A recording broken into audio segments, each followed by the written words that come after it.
If you want to find the secrets of the universe, think in terms of energy, frequency, and vibration.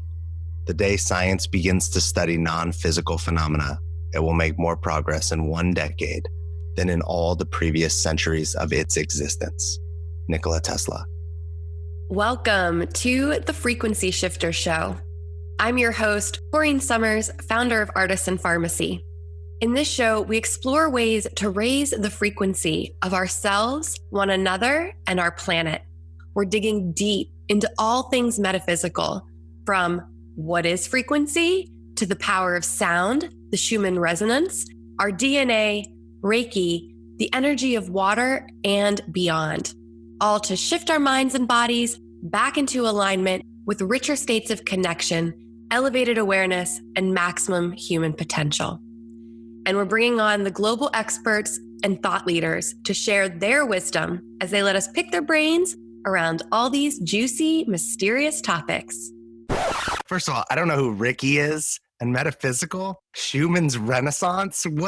I don't even know. What are you talking about? Wait a minute. I need us to take a step back and calm down. What are we even talking about here? Oh yeah, I forgot to mention, I have a co-host. The universe insisted, what can I say? This is Alex Terranova, founder of DreamMason.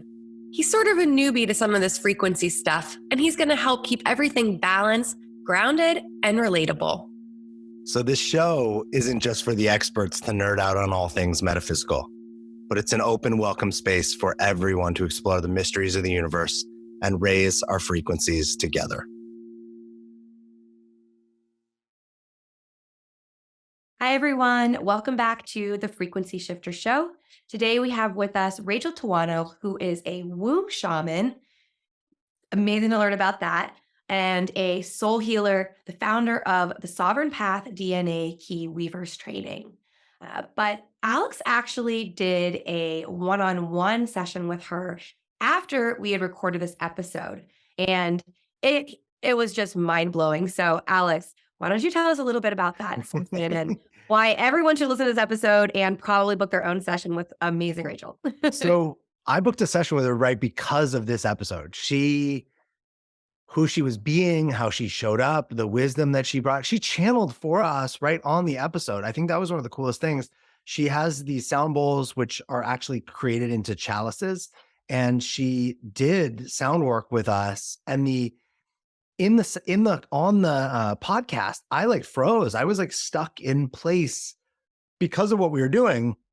And I don't mean that in a bad way. I was so powerfully grounded that immediately after I booked a session with her, and I want to give people a little context, I booked a session with her for the night before I went to an ayahuasca retreat. So her and I talked about this as what we wanted to create was her clearing space so that I could have the most powerful and enjoyable experience in my 3-day ayahuasca journey. And let me just give you some highlights. One was she knew things about my family, not detail things, but contextual things about behavior patterns and the way my ancestors, parents, grandparents showed up that there's no way she could have known. And she went into my lineage and cleaned up things that, while I can't see them, I could feel happening, like body temperature where changes were happening while we were having the conversation or while she was doing her work. And there were things that she knew about my family lineage that I could see in my parents that she was like, how does this impact you? And I'm changing it. And then one of the coolest pieces. That's incredible. It was a lot to experience, especially over Zoom with somebody who you've never met, who doesn't know anything about you. And you'll love this, right? You introduced me, and this podcast has introduced me to a lot of people who talk about, beings coming from other planets and reptilians and things like that. And we go out there. She pulled a reptilian tail out of my lower spine. Now, people listening to this might be like, I don't know what that means. You'll probably have to listen to more episodes. We're not going to get into all that. We talk about it actually a decent amount of this episode. So, you know. Well, but the thing was, it wasn't even right. It wasn't that was amazing. When I asked her when the reptilian tail had energetically put itself there. The date she gave me was basically the peak of when I want to say my life was like kind of when I was headed towards like rock bottom, where I was drinking the most I ever had, doing the most drugs, being irresponsible, not being respectful, like in my relationships with women. And it was when she said the year, oh my God, something that year dramatically changed in my life that had me go in ways that were so unserving. And then we talked about how I turned my life around. And what she shared, which was so cool, was, hey, these things influence us. They don't control us. And for a good couple of years, it really influenced you. And then it also, which I loved, she was like, you can actually be grateful for it because it took you to a low that had you realize you wanted to like turn over, wake up, and transform. And it created the space for me to become the man and the person that I am. And it was kind of cool for her to like take it, because I think like my ayahuasca journey was like a new evolution of me becoming a new evolution of myself. Hear it loud and clear, people. The dark is necessary to transform to the light. And check out this episode. Thanks for being here. Rachel, we are so excited to have you here. And I'm a little extra excited in a different way. I usually know a little bit more about the concept or what the person or the guest that we have is teaching. And I've maybe studied it a little bit. And I don't know really anything about what it means to be a womb shaman. I have friends that are shamans, but I have friends that have worked in holistic women's care and birthing and that kind of thing. But I would love to just start with some examples or stories maybe that you have about what brought you there and what it really means to be a womb shaman. Very special niche. Thank you for having me. I feel really privileged to sit with both of you and everyone listening, and just to see what unfolds in this conversation. What is a womb shaman? Yeah, it's not something as a child I thought, oh, I want to be a womb shaman. It was a natural progression of this awakening within me and this understanding of journeying on a multidimensional level. So it was actually through working one-to-one with people and sitting in sacred space that I began to be really called into the womb cauldron, into that creative space within men and women, actually. It's not just women that I work with or that women have that womb space. I see it within the incarnation of men as well, which is really beautiful. So I guess how I commune with the womb is and access all of the information within there is from a very multidimensional space of talking directly to the information that's stored, the data that is stored in the womb. And it's really beautiful now that modern science is catching up to what us energy workers know and what we see in the imprints within an energetic field within the human body. So that's how I journey it. It's not something I studied or learned.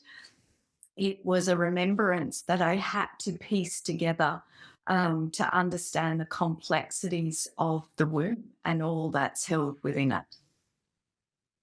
You have to expand for us on the the male piece, because I'm like, okay, women have wombs, and I get the like almost a metaphoric sense that when we say it, but when you really speak when you speak to a man's womb, what does that mean? Yeah, good question. And I'm sure it will freak out many men, and it has to a certain degree when I've started working within the womb space of men that have journeyed with me. So it's not a physical uterus that I'm talking to. It's the energetic imprint of the soul incarnation. So that's what I said, the man has incarnated this life as a man, but I'm reading the magnitude of the soul and all of the incarnations that is held within the womb space. So when I access that portal, that gateway, it holds the complexity of all of the lives and all of the data that's held within there. I feel I should actually share a funny story because it actually happened with a man. I was journeying and he was physically in front of me, and he too is a seer. So we were seeing and talking about what we were seeing in this etheric sort of space. And I turned and I looked at what I guess ancient traditions call the hara, that energetics of the man, expecting to sort of work there in that sacral space. But I actually saw the uterus and it moved up to his face. And I started laughing and I said, "You're never going to believe what I'm actually seeing." And he said, Oh to my me, gosh. "What is happening on my face? I don't know what you're doing. What is going on my face?" And I said to him, "I can see the physical uterus." And so this is when all of this information came through, that within our ears sit the ovaries, the fallopian tubes run along the sinuses, and the mouth is the vagina. And I've spoken to osteos and sort of compiled the science behind what I saw that day. And it's really a thing, if a woman's pelvis is out, if her jaw is out, she won't labor properly because this is so connected to the womb space. It's actually beautiful because when we don't listen to the call of our womb, it begins to affect our jaw. It begins to affect our face, our mouth, our teeth, because it's like a mirrored version. And I guess through society, we've been so suppressed that womb connection is not something we innately do. And so if we miss that calling, we grind our teeth at night, we clench our jaw, we get sinus issues and inner ear problems. But really, that's the call of the womb. And that was Wow. within I discovered that. She just explained my whole life. Well, my mind is blown right now because I'm thinking about the chakras and that the sacral chakra, the center of our womb and all of our pelvic and sexual organs, but also our emotions and connected to creativity. But then the throat chakra and, this kind of area, this is how we communicate it and birth it into the world. Like it starts here and then we birth it out. And so it's interesting that there is a correlation between those two areas of the body. And I had actually seen that. I saw some very strange videos on some random rabbit hole I went down one time of the throat and what the vocal cords and everything look like. And it looks like a vagina. It's like, whoa, that looks the same. That's kind of, but the idea that it's this birthing, birthing isn't just birthing a child. We also birth ideas into the world. We birth our businesses, our thought patterns, our so many different things. And so I don't know, that's the connection I was making. I don't know what you might have to say about that. Absolutely. And I think it's such a great metaphor. And when I'm working in conscious business with my amazing clients that are really stepping into their service or they're leaders in their field, I always say, those moments that you get sparks of inspiration, like, I need to do that. That's almost like the ovary releasing, the egg. And it's really important to create space in our life when we get sparks of inspiration so we can actually bring it down through the fallopian tubes, down into the cauldron to be created. So that spark turns into an offering or a beautiful piece of artwork. But if we can use it with that metaphor of the feminine cycle and process, the potency behind it actually turns into alchemy.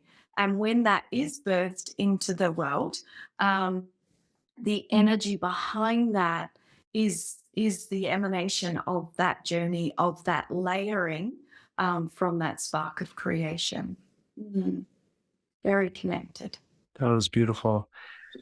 God, they I when you were saying that, I was picturing all these moments in my life where I was clenching, where I was grinding, where I had ear infections as a kid that were, I don't know the timing, right? It's all memory. Like I'm trying to, but it feels very much like they aligned with areas where I was on a path that I felt very disconnected from, or a path that I didn't want to be on. That, like you were on because of your parents, or you were on because your parents were literally forcing you because you were a child. And how, yeah, that we think it's about, right? We think it's about stress or something, but we don't necessarily connect it. I love that idea. Like the womb really is about the place that we birth things from, where things are created more so than an actual place. Yeah. And how divine is it that our body leads us if we just listen? Yeah. Will you speak a little bit to, you're a womb shaman, a mentor, a soul healer. What was your moment of that you got called into this? Is there a story around that, or this just happened? Yeah, there is. And I always operate from innocence and trust. And I feel I do a lot of things backwards, but I've learned to really embrace that and honor that is my way. So it was actually after I became a mother and we moved to this really sacred property in the southwest of Australia. And everything sort of changed. And we arrived on this acreage, this beautiful sacred space. And I remember putting my bags down. And I said to my husband, I'm ready to serve. And he kind of looked at me and he goes, what does that mean? I said, I have no idea. But it was this soul thing. But my human, what is it to serve? Yeah. And then so I kind of sat with that and I rearranged my life. Well, actually, the universe rearranged my life. I had a really beautiful importing business, baby products. I was flipping and renovating homes. I just had my second child. And it was almost like the universe, when I made that declaration, and it's still so visceral in my body, everything was actually removed. Like I planned that pathway and my importing business was shut down and it was out of my control. I actually miscarried a child. The properties kind of finished and that was that. And so I went into 3 months of 4 or 5 hours just really sitting in nature, trying to understand what it meant to me to serve. And then so I thought, okay, well, I've always been a healer, so to speak. I'll do that. And I put a little ad on Facebook, like bidding wars or something. And it took off. It just took off. And a few weeks into that, Sophia stood before me. And I knew in that moment that even though I didn't know who she was, I knew that up until that point, every single thing that I had walked, all of the etheric training that I had journeyed, all of the 10 years of travel being placed all over the world, I knew in that moment it was for that, to receive the Sophia energy. And that really catapulted, I think, my energy, my remembrance. And yeah, my business it turned into a business without desire. It went global in 12 months. And I feel it was a journey of catch up. But the last 2 years and through COVID, I feel like it's really anchored and now I'm navigating it a little more. Whereas before it was this wave of like this, go, do this, do this, do this. So now it's really in. Yeah. So that is, watch that when you declare you're ready to serve, hey? Or really when you're ready to do anything. It's like be careful what you ask for sometimes, but also it's good because you're only going to ask for, I think, what you're ready for. And I love that. Sophia, the goddess of wisdom, she's one of my favorites. I love that she spoke to you. But how did you know it was her? Did you feel, did she announce herself? I've heard from other channelers and soul healers that they announce, sometimes they'll announce themselves. Was that your experience or was there a different understanding of who she was? Yeah, So a little bit for our audience sake. I'm sorry. I just want to get your take on who Sophia is, if you want to share anything about her meaning for you. Yeah, so in the beginning, she did announce herself in a very big way, and she flashed all of the feminine aspects that she had sent to Earth to walk with that feminine pulse. But it took me about 4 years to truly understand who she is. And to me now, and this is just my personal take on it through what I've seen, what I've journeyed, she birthed that spark of source, that spark of creation into form. And she said to me in that she's the webs of unity and creation. And for me, I feel like that even though she represents the feminine, she is that divine balance of masculine and feminine embodied, which is really the path that we're on now. I was just going to say that is the exact, that's everything we're dealing with in modern society, right? Through this period battle. Yeah. Push and pull between the divine feminine and divine masculine, but the goal, right, is balance. So hopefully, would you have anything else to say about where we are on our path or any intuitive messages you have about that specifically and those balancing of energies and how they're playing out? Absolutely. And part of my work, and this is definitely something that I didn't choose, but I work with, and I say work with because they show up through our private sessions and also when I'm doing my cosmic sort of collective work. I see the great darkness of the planet. I remove galactic entities from my clients. So when I say galactic entities, I say it's almost like those entities that are at so high dimension that you don't necessarily know they're sort of attached to you. And that's not to evoke fear. That is the reality. Within all the dimensions, there is light and dark. And so through this journey of seeing reptilians and draconians and sort of standing there and finding processes to be able to honor their spirit, because within the dark, there is always light. And it's through that compassionate heart passage that we can remove them and release them and return them back. So they then incarnate back into a different imprint. So they're not relaying that cycle.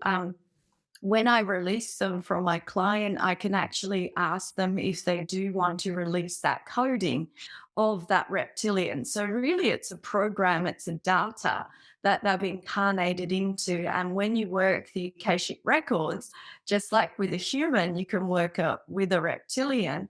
It releases that soul contract of that incarnation into that existence. Some of them take it and some of them don't.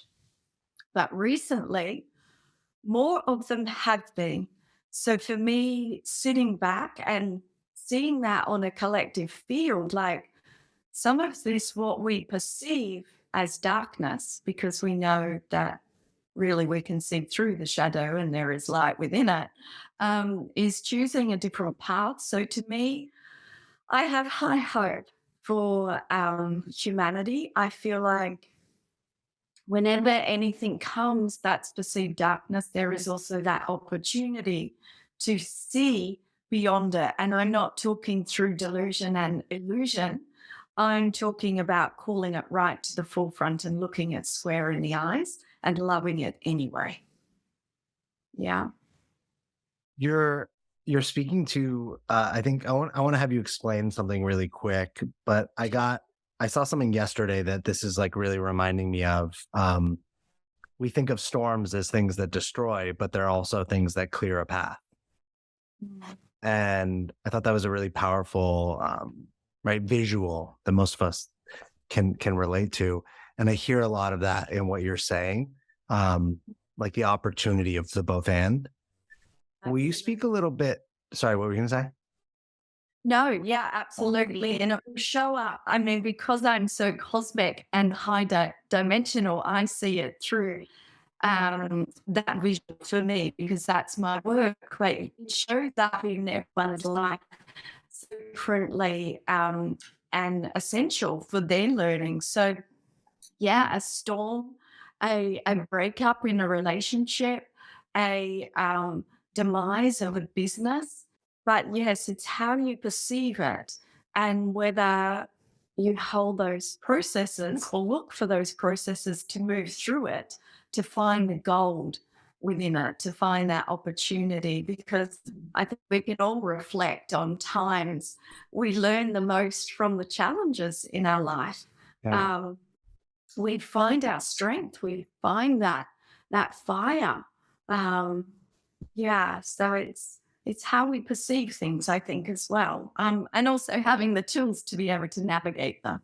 I have two kind of like questions that go back to the part that you were speaking about before. Will you share a little bit about, you were speaking about the reptilians, and like for people that are listening that don't know what that means, will you explain a little bit about what that is? And the second part, which you could go to after, is just like, can people do this kind of on their own? Is this something they need? Like, do we have to have somebody like you supporting us, or are there ways that we can do this ourselves? Sure.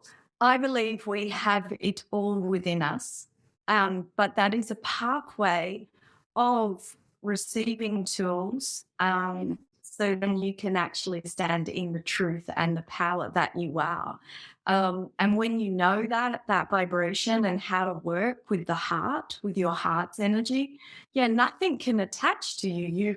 You are that sovereign being. But I don't want to be delusional in saying that, we just tell someone who's just sort of woken up to consciousness that they can remove a galactic entity from themselves. Like, yeah, it's a really big, long process of remembrance and activation. But at the end of the day, when we're looking at it from that higher perspective, absolutely, the sovereign soul is capable of anything, actually more than what we know now. In the beginning, though, to work on that level, I guess, to put it like in radio stations, when you can tune in to that higher dimensional frequency, you see it's revealed because you're vibrating at a match to that energy, to that vibration. And within that radio station, there is dark and light, there is duality, because is that not the human experience? So the reptilians are cosmic beings. That's how I see them. And they look reptilian to me. And the first time I saw one, I kind of just really innocently said, "You've got the wrong girl. Like, I don't watch Star Wars. I'm not into sci-fi. Like, I'm tapping out. Like, no." And so what I did was sort of shield it up with my diamond, because I work with diamond frequency, and all of the things. And it took my light language for a week, So then I was like, well, I can't fight these beings. Who the hell are they? What are they? And how can I not be affected as someone in this energetic space where these beings are connected to souls who are finding me? Like, what is this? Who are you? And so for me, instead of going to books and Google, I'm kind of brave in that way, where I was like, well, I've seen one, I'm just going to call one forward and have a conversation with it. And like, who are you? What is your purpose? Like, why are you attached to my client? And that's where I began to sort of, in this safe space, really understand what a reptilian was, why they attach, who they attach to, because they don't attach to everyone. and what their purpose was and how they exist. Like, why do they need to hook into a human and sort of siphon that light from them? So yeah, that demystified a lot of it for me. So would you like me to share a little bit about that, or are we going a bit? I would. No, I really want to talk about this actually because I've had a lot of, I know Alex might be rolling his eyes a little bit. No, this is like the best. I'm all about this. I had some experiences. I've had clients who have experiences. I've worked with a lot of shamans. That's why I'm even doing this full podcast. That's why this full thing is even happening, because of my experiences with shamans and the things they've cleared off me. We'll just say that. Yeah. There were some things that were shocking to me in those experiences. I also have some, some clairsentient, clairvoyant things developing. And there were some weird things that happened in experiences with shamans where we both saw weird things, experienced weird things. So I personally had lived that. And then I went down this whole rabbit hole. Continuing. What's that? I could feel the magnitude of that. Yeah. Wow. Really? Yeah. I burp because I'm not reading you. Don't think I'm reading you, but because we're in an energetic exchange, yeah, I'm quite empathetic to energy. And when you say that, I feel the energy of it, and then my body burps, so I don't hold it in my field. Oh my gosh, that's crazy. So, okay, so a lot of the shamans that have worked with me have gotten sick working with me. Okay. And this has been I can't believe I'm even saying this out loud on my podcast right now, but it was been really traumatizing kind of for me because I'm like, what is going on? And they're like, you're attacked a lot. And I've worked a lot with my boundaries and I've done a lot to, for some reason, I've been in this place like off and on where that has happened. And so I'm like very regular with all of my, I try not to miss a beat with a lot of practices and my regular, I've worked a lot with different, plant medicines and different things, but just generally shamanic practices, energy clearing and energetic hygiene. I'm a Reiki master. So that's where I've focused on clearing out some of those weird things. But I'm very interested in understanding more about it. And, I see the reptilian or whatever, these entities as just negative entities. Like we all know there's evil in the world. We all know there are other beings in the world. And I see them as the dark side that's trying to pull the light back into the darkness. But what would you advise to people if they think they have something like that going on? And just anything else you could explain about, you were talking a little bit about, you understood more about why it happens and what they're doing here. Do you have anything else to offer on that? You could share. Yeah. Comfortable? Yeah, they are an off-planet entity. So it's not like, this is an entity where you have had like a fourth dimensional, psychic attack or gone to the shopping center and something's entered your energy field. This is really high dimensional kind of energy that you're working with. So unless a practitioner can access that or beyond it, they won't actually be able to see. When the reptilians, and this is where I know one is attached because they will distract and try and move me or an energy worker away from where they've actually attached.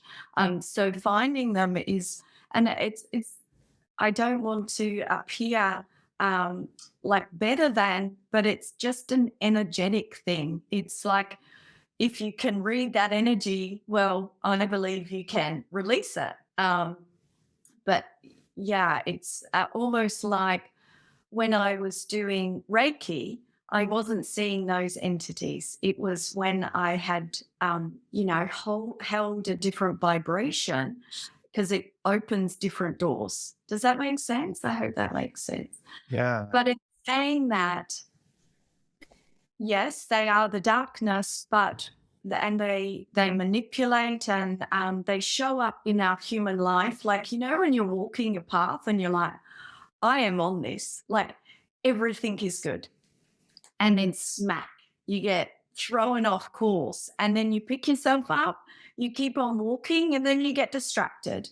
And this cycle keeps happening, these big whacks. And for me, when I was talking to the reptilian, like that is how they show up in life. Their main purpose is to throw you off the soul's highest path. And I guess that's why I work with them, because my soul service, my service is to align people to their highest path. And on a cosmic, galactic, high dimensional level, these beings are what throw people off that. I just want to get something right there. Like, is it in service of us? Like, they knock us off our path because then there's like there's something for us to learn or a way for us to grow? Or is this just like they're jerks running around like messing with us? Well, I guess that's up to the individual to see. But for me, if I see a reptilian next to a client, I move it off, because it's actually a detriment to really aligning to that energetic power that exists within the human being. So with it gone, it does create a space. But yeah, we can be grateful, I guess, up until that point. For those experiences, and that comes down to human perception and how you want to see it and what you want to gain from it. But at the end of the day, removing that reptilian is the best thing for aligning that soul to that. Like, and do you see? Well, is it, if we think about like in this dimension, on Earth, the way nature works, like different things feed off you, right? Leeches, if you go in a water where there are leeches, they leech onto you, right? And it's how they survive, right? It's not like they're doing it because they don't like you or they have some feeling. It's just it's the natural process.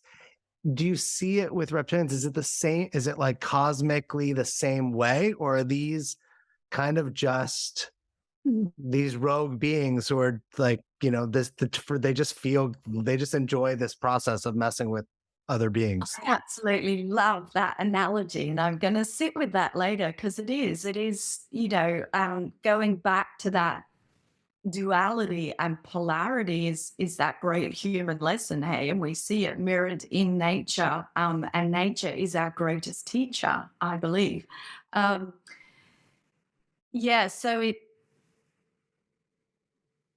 if we're using that analogy, sure, we can survive and we can remain within an ecosystem. We can still function, as a spiritual conscious being, but remove that leech, we thrive.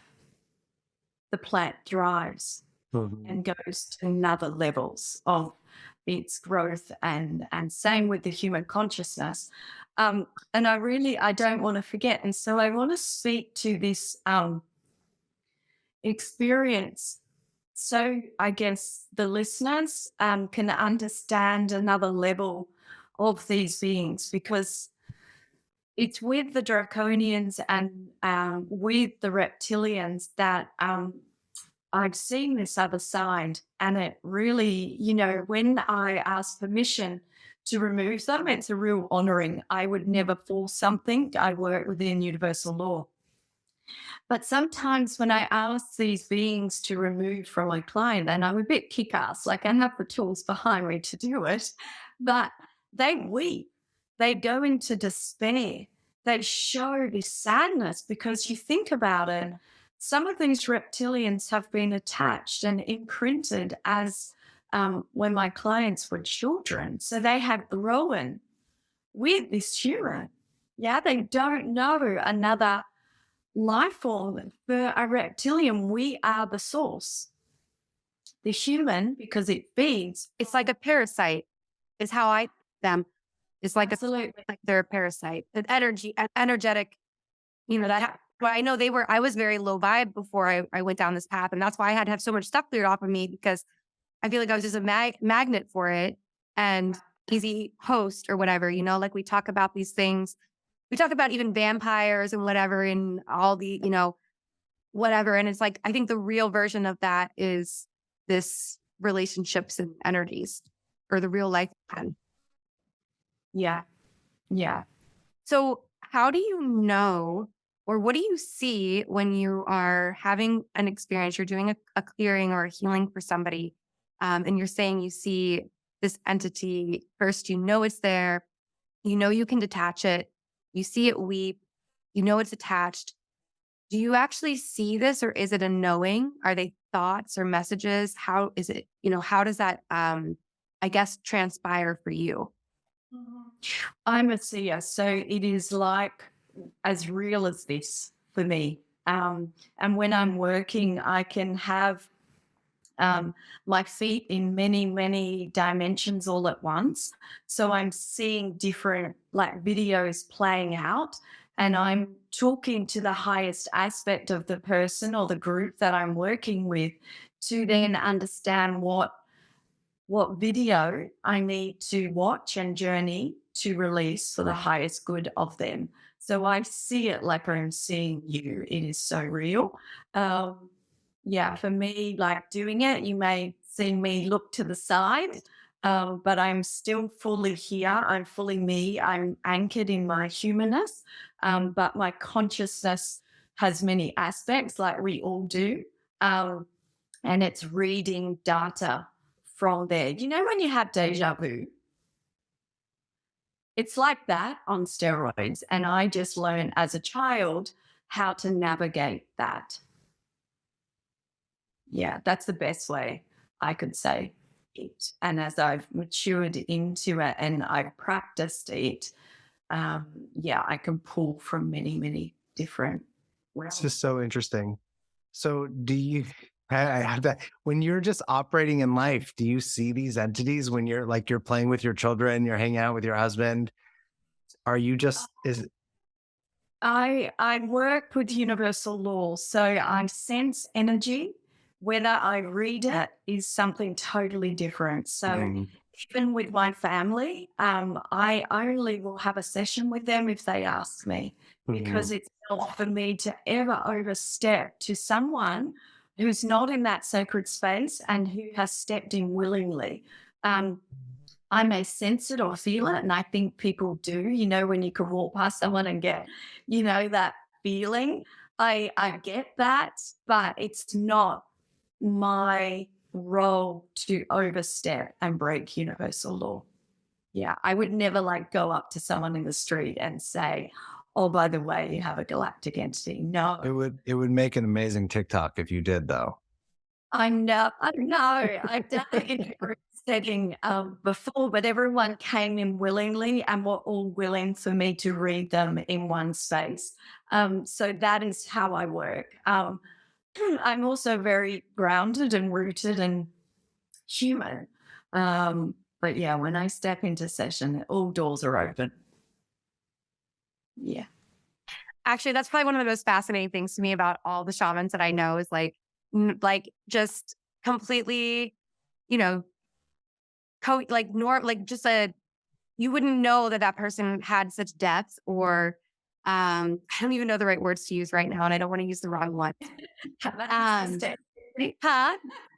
Have access to everything, but don't necessarily use it 24/7. Yeah.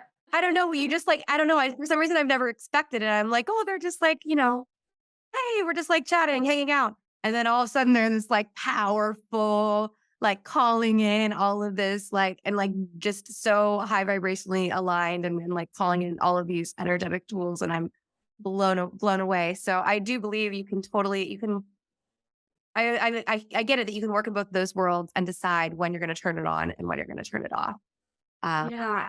that's probably a hard line also to balance a little bit, I would guess.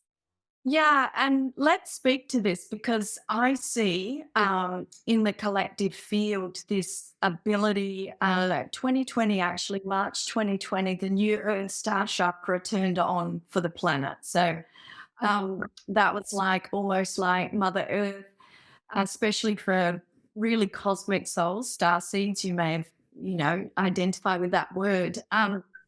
the new platform kind of turned on, and that Earth star, it's almost like the stars were given to us from above, from our cosmic lineage, but also from the deep earth, and really balanced that out. But what it did on an energetic level, it really turned on the part of our DNA where we can all become and understand what it is to be multidimensional, what it is to weave within energetics and dimensions. Like, it's available to everyone.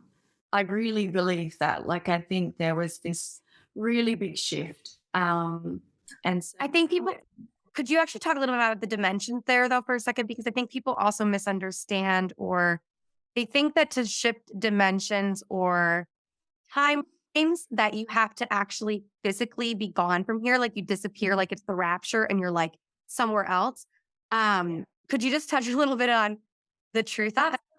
I do see a bit of that spiritual bypassing in some sort of things on social media, like we're going to ascend to a new earth. Like, and sorry if you think that, but in my personal opinion, I'm just going to call bullshit. Like, it's we are the saviors. No one's coming to save us and move us to a new earth. What it is, okay, so let's break it down really practically, because we've all had this experience. When something happens in your life and you get into your head, and the chaos and the drama and the monkey mind and the chink, chink, chink, chink, chink, it just keeps going around. That experience where the mind is leading you and you have no clarity. You're almost like you can't see because you're in this. This is what I call 3D. Let's just call it that, the mind, yeah? But when we begin to shift into heart and we begin to go on that understanding that through the heart, we have a deeper connection to people. And you'll know those moments when you're accessing your heart, because life flows and you feel a deeper level. When you have that really connected conversation with someone and you're just like vibing because you're both down in this heart frequency, it's easy. State of flow. You're not thinking about it. It's just flow. That is the shift. That is the shift. That's all we're doing. We're not operating our systems from here. We're operating our system from here, and it changes our reality. It changes our perception. So here, something can happen that we perceive as bad and negative, and we go into victim consciousness and all the things. And all we have to do is shift and drop our awareness, our consciousness into here. And instantly we get space. We get to see it like the eagle. We get to see the broader perspective. And it's that simple. It is just a shift of operating systems. And we can all do that. We just have to choose it in the moment to access this brain. Yeah. I was just on a call with somebody today. Me and my partner were on this call, and the call starts and the person we were talking to was just like so empowered. Anything was possible, right? They were just so in their heart and possibility. And, and as we had the conversation, all the circumstances of life, is it the right time? Is it the right amount of money? And my partner was working with her. And I was just listening, and I said, I just want to offer, I noticed you started this conversation here, and now you're just up here. And she got quiet and was like, well, no, but it was so, it's so easy, right? When we can see it in someone else, right? And we all get there, right? This person is no better nor worse than any of us. But I love that you're talking about it, because sometimes it feels so like our hearts can see that. My brain can't see that, because my brain is like making sense of all the things she's talking about. Oh, that makes sense. Of course. Right.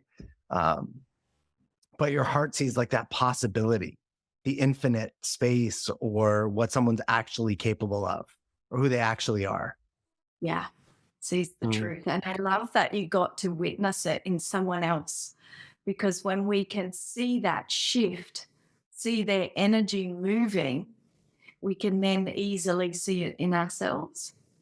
It's really beautiful to witness that, because then we can become aware of ourselves doing it in our reality, in our daily lives. So that's beautiful. I feel like, in perusing your website, there's so many things that we could ask you. And I promised you at the beginning, this wouldn't be like a Joe Rogan, we hold you hostage for 2 days. And so as we kind of get closer to the end, what do you want to share with us that maybe we haven't asked you, that maybe you feel is important right now for people to hear? Or maybe just something you want to share. Let me just feel into the space. I'd actually like to bring,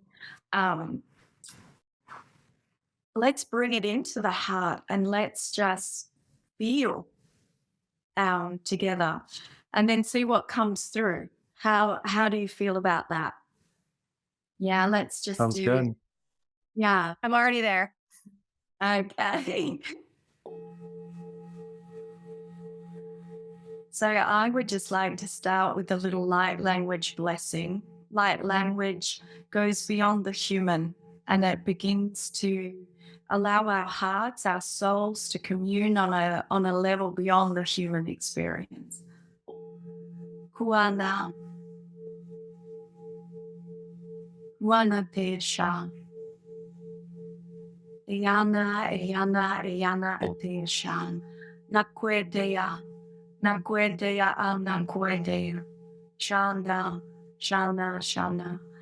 Now just feel your feet on the earth. Imagine your feet on the earth. Good, and I'm just going to tone. Let's just do that new Earth Star activation because that is ever present. So the new Earth Star, it's a 12-pointed Merkaba, about 2 feet beneath our feet in the earth. This is the first step to be grounded, to hold that solid foundation and receive the support of the Earth Mother.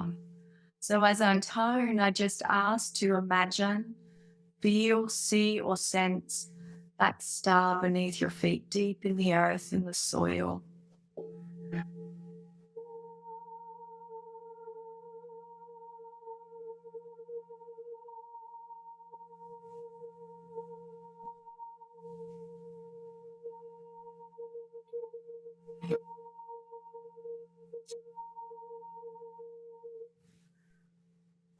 God. Now just take your awareness or your breath right down into that star and just breathe up the body, stopping at the heart.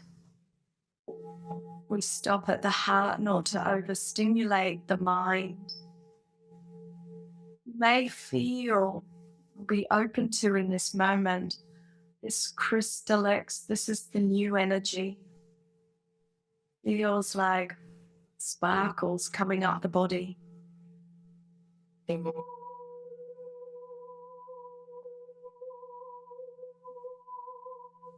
Shut, shut, shut. And just let that radiate through now the body temple. Okay. Receiving that support of all the star seeds. Welcome home. It is such a privilege to be walking conscious as a human, having this experience. It is time to be grounded. It is time to come into the flesh and be rooted. The more you ground, the more vibration and the more of your cosmic wisdom can embody and become this reality. Feel Kwasha Ana. Okay, we're going to take this to another level now. So imagine feel, sense, however it feels right for you. The double helix, you know, the geometry of the DNA. I want you to see that now growing from the center of your earth star, your chakra. This is part of you. And I ask you to call it up, that double helix, right through the body temple, right up to about 2 feet above your crown, above your skull. This is balancing the masculine and feminine. Shakwatea, kwatea, na te aqua.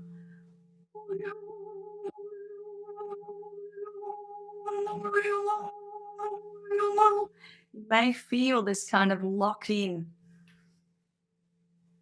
to that upper chakra, soul star, if you call it that. Just feel that vibration, feel that unification. Just allow it to be revealed how it needs to, not how you think it should be. Just feel your way through this.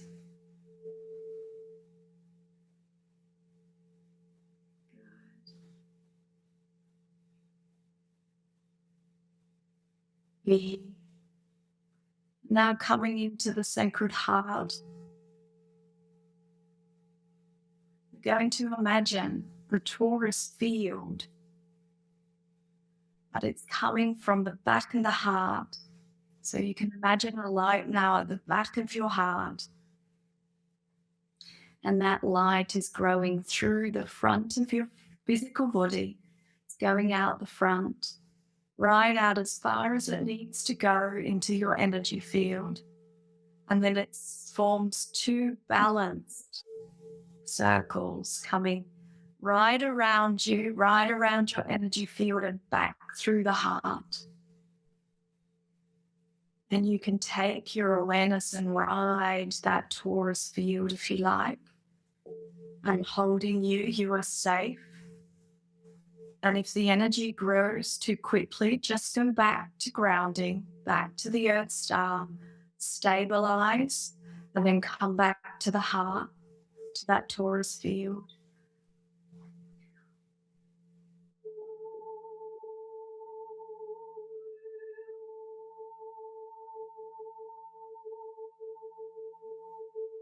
Expand, expand, expand.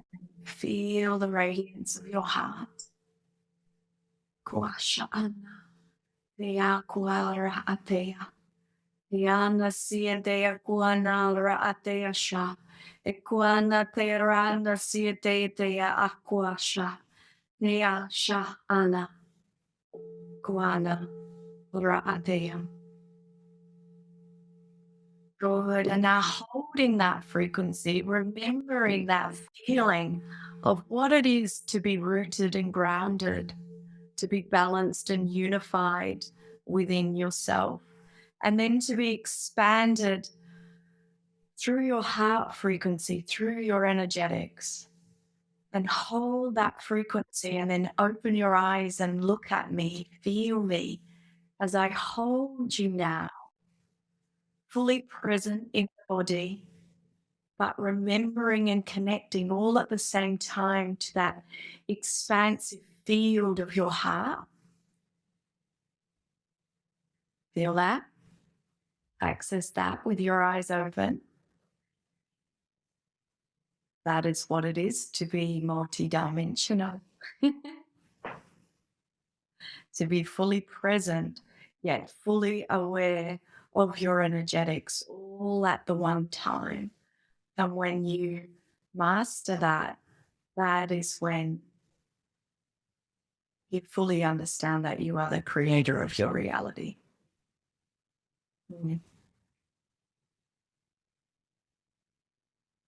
How does that feel? I can't say anything yet. I'm still taking it in. Good. Good.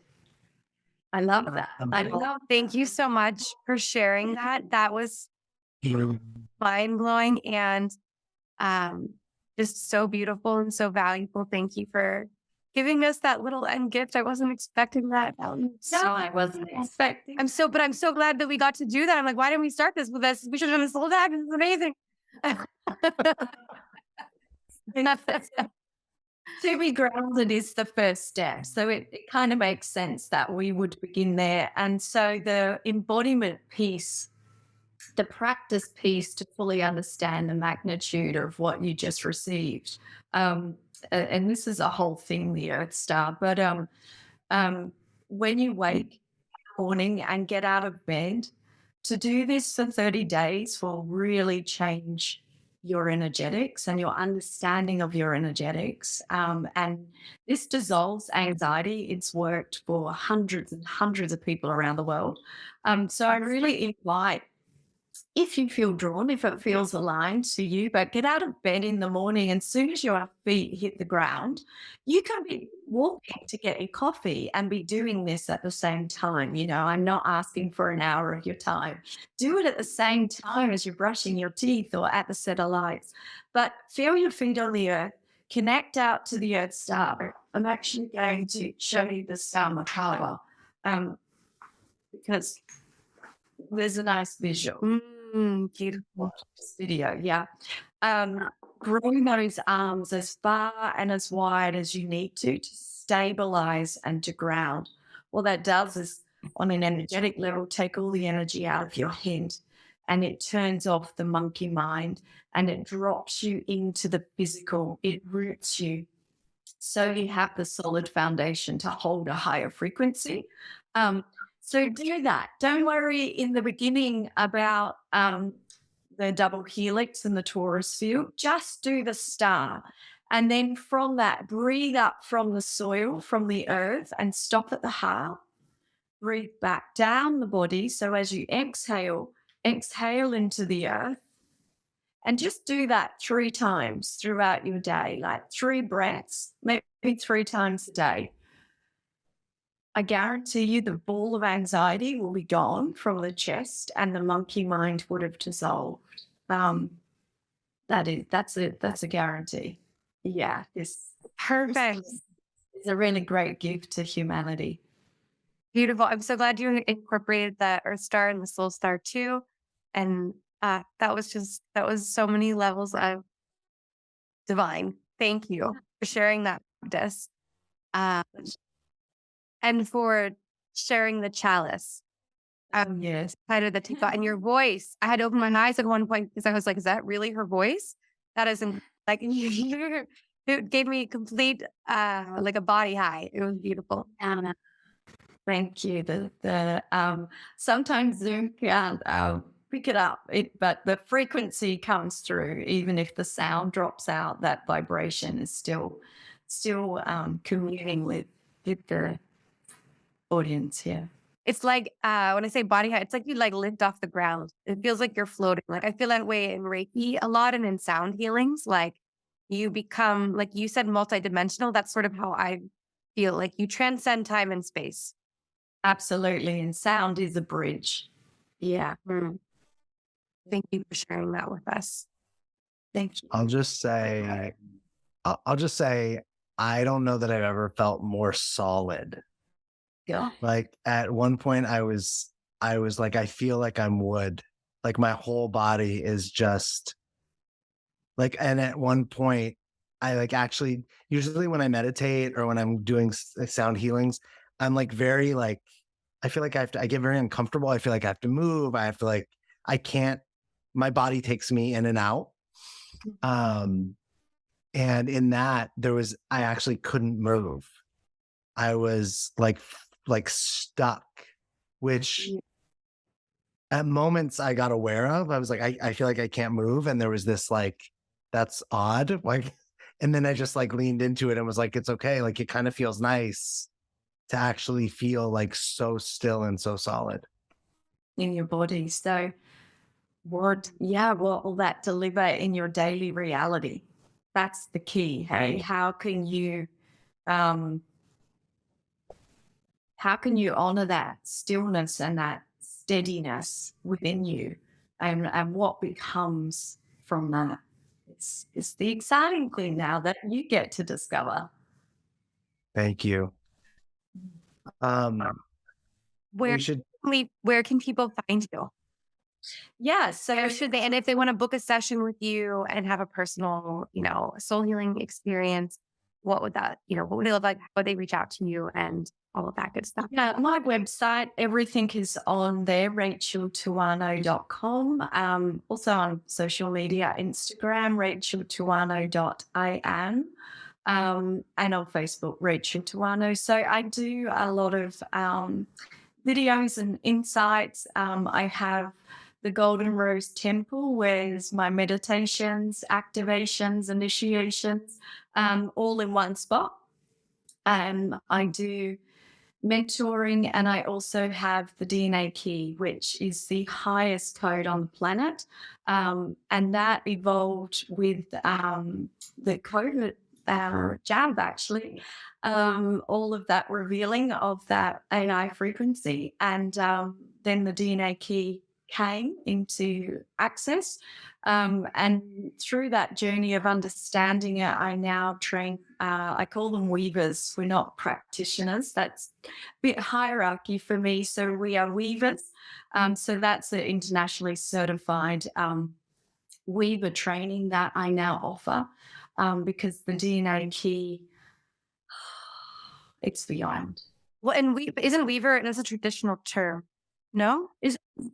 I don't know. When I asked the frequency of the DNA key, it didn't want a human word that we know. So weaver came through because weaver's a word we use, isn't it? The threads of time and existence and co-creation.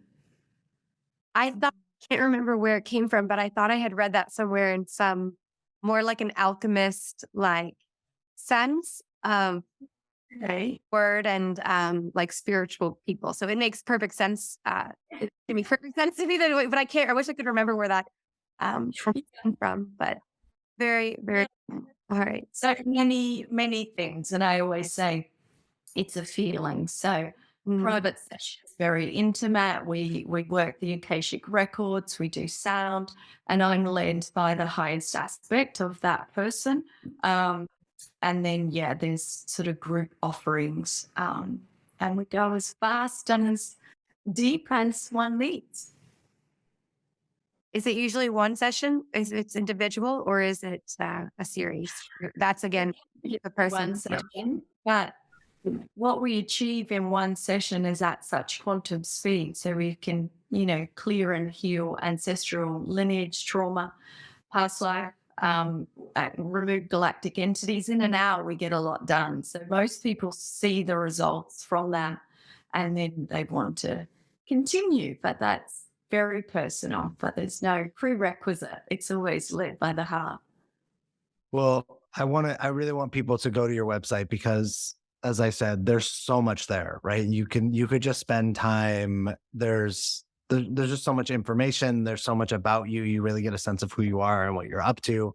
And we didn't even talk about the chalices, which are pretty incredible. So we're just going to have her back. Plus, now you and I are both going to hire her for a session. So have her again, and we'll focus on a different topic in next season. Oh, dear. I love that. So if you're listening to this, you should probably watch it on YouTube, but you should also go to her website. Thank you so much for being with us. It was such a gift. We're so grateful. I feel so amazing, and I really, really appreciate your time and what you're sharing. It's really potent, and I feel really privileged to be a part of it. Thank you so much.